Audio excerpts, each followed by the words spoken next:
Pag-uusapan naman natin ang Benteng Bigas Registry System. At nasa Zoom po ngayon ang Assistant Secretary ng Department of Agriculture, walang iba kundi si ASEC Joycel Panlilio. Magandang umaga po sa inyo, Attorney Joycel. Magandang umaga sa iyo, Nina, at sa lahat ng inyong mga tagapakinig. Attorney, ano po ba ang latest dito sa Benteng Bigas Registry System po natin ng Department of Agriculture? Nagsimula na nga po yung pwede na pong magparehistro yung mga beneficiaries po ng ating Benteng Bigas. Meron na. Meron pong kaming mga registration sites within NCR at sa lahat po ng NFA warehouses po sa buong bansa.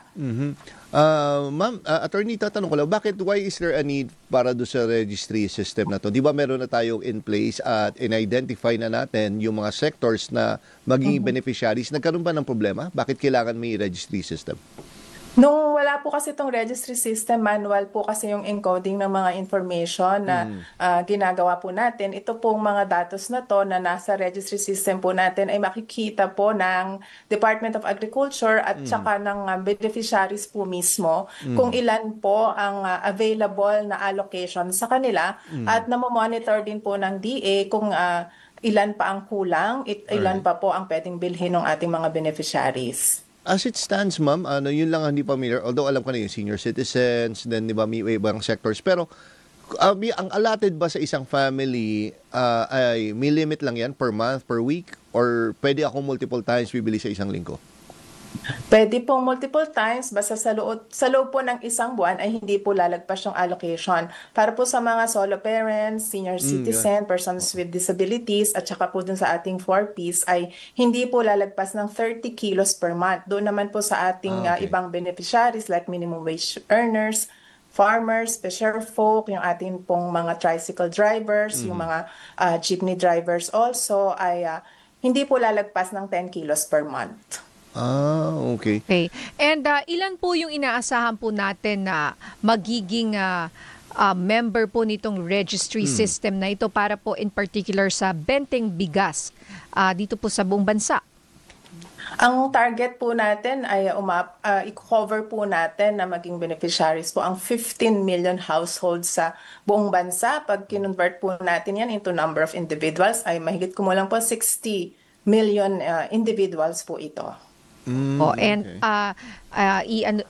I-klaro lang po natin. So hanggang 10 kilos lang. Ano po? Kada Depende buwan. po kung saang sector yung vulnerable po. Vulnerable sector yung apat pong nabanggit ko, solo parents, PWDs, senior citizen, at saka yung 4Ps beneficiary, up to 30 kilos per month po yung kanilang pwedeng bilhin. Ayun, up to 30. Yung 10 kilos po ay yung minimum wage earners, tama po? Ba? Minimum wage earners, farmers, fisher folk, farm workers, tricycle drivers, pati po yung mga beneficiaries po ng walang gutom program ng DSWD ay hanggang 10 kilos po per month. 10 kilos talaga. Kasi yung walang gutom, ano talaga yun, meron talaga silang allotment, di ba? Binibigyan po talaga sila ng parang card. Tama po, opo. At saka meron po silang required na bilhin na carbohydrates. Ayun.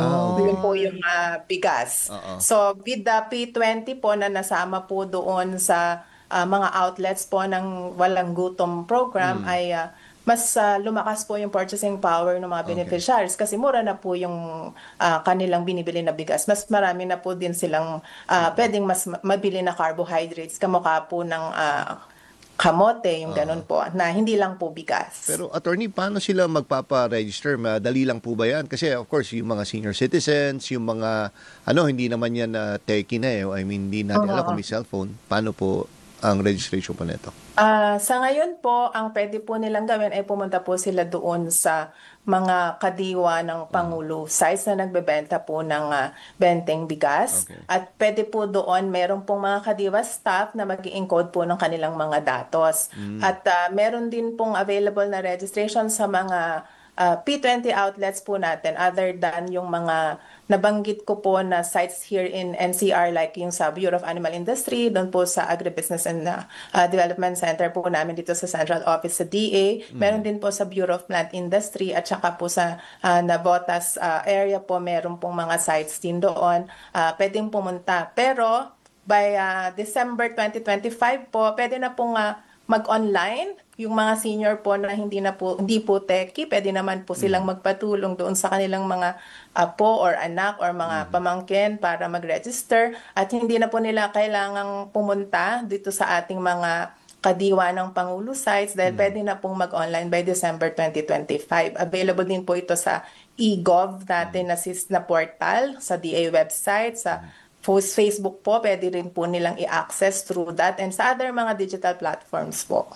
Ayun. And bago po tayo magpaalam, attorney, may tanong lang po ako kasi the other day pinag-uusapan po namin yung presyo ng mga bilihin. Nandito kasi sa studio si DTI Secretary Cristina Roque. And may mga good news siya eh. Kumbaga may mga nag-rollback, may mga nag-stay lang pagdating sa mga Noche Buena products. Yung presyo po ng bilihin. Pero pagdating po sa ibang presyo ng gulay, for example, kung ikaw partner, napansin mo ako kasi mahilig ako sa sibuyas. Parang sibuyas is life. Hindi ko ba, attorney? Hindi masarap pag walang sibuyas eh. O eto na naman po, sabi ng mga tao, at pati ako napansin ko, mahal na naman po ng sibuyas. Napansin ko, biglang tumaas bigla yung kamatis. Ano po nangyayari ngayon? Nagkakatama po kayo, nagkaroon po ng medyo pagtaas na presyo ng sibuyas dahil pagka nanganganti po kasi yung supply, yung local production po kasi natin ngayon medyo nangangaunti na po yung supply, so may pumapasok din po mga imported ngayon. So pagka ngayon nga po tumataas, ay nakikita po ng ating kagawaran na mag-impose din po ng maximum suggested retail price for these commodities, both po sa red at saka white na sibuyas, para naman po ay maibsan po yung pagtaas ng presyo. Opo. So nasa magkano po? Kasi yung kausap ko kahapon lang ata to nung isang araw, parang minsan nasa 250 to 80 per kilo. Tama po ba? Yan po ba ang maximum MSRP? At, ang i-impose po ay 140 po per kilo na MSRP for imported po na sibuyas. Pag local? Hindi po kami nag-i-impose ng MSRP, pero susunod naman po ang presyo nito sa kung nag-i-impose po tayo ng MSRP sa imported, naasahan po natin na susunod naman din po na maging malapit po doon yung presyo kahit ng local na sibuyas po natin kung meron pa pong available sa merkado. And provided din po na hindi po ito mag-consider na profiteering. Yun na, ang mahal kasi, ang laki ng difference kasi nung isang araw lang to, 250, 270. Pati patatas, napansin ko, ang lilit na peraso, tas ang mahal na yun, nasa 100, tas ang liliit na patatas po. Baka organic. Diba? Pero wala nang binibili kong 50 na kapak. Makakabili ka ng 50, may tabas, may mga tama naman yung balat. Wala ho bang pwedeng gawin? Kasi po ako, mas masarap sa akin yung local. Ang problema, mas mahal. How ano yung ironic ho ba? Diba, attorney, na yung kaya yung local mas mahal sa imported. Tama po, attorney? May mga pagkakataon pong nagiging ganun dahil po nangangaunti po yung supply, but with the MSRP nga po ay hopefully po ay susunod din po sila sa presyo na ito na isiset po na isinet po ng DA. But 120 po pala yung ating magiging MSRP. Okay. O yan, dapat 120. Naku, ngayon, attorney, pagka nakakita sila na mas mataas dyan, saan ho sila pwedeng mag-report? Yeah. Meron po kaming bantay presyo dito po sa DA, pwede po. At sa DTI din po ay maaari din po silang mag-report dahil ang DTI po ang aming parang siya po ang nagtitake po ng action. Pwede po silang magkakaroon po ng administrative investigation po dito. Meron naman pong due process at sila po ang maggagawa po ng kaukulang aksyon kung meron po talagang sobrang pagtaas ng mga presyo ng bilihin, lalo na po itong mga sibuyas at saka yung iba pong kasama pang commodities na agri-products. Alright. Nako, maraming salamat, Attorney Joycel Panlilyong, ating Assistant Secretary ng Department of Agriculture.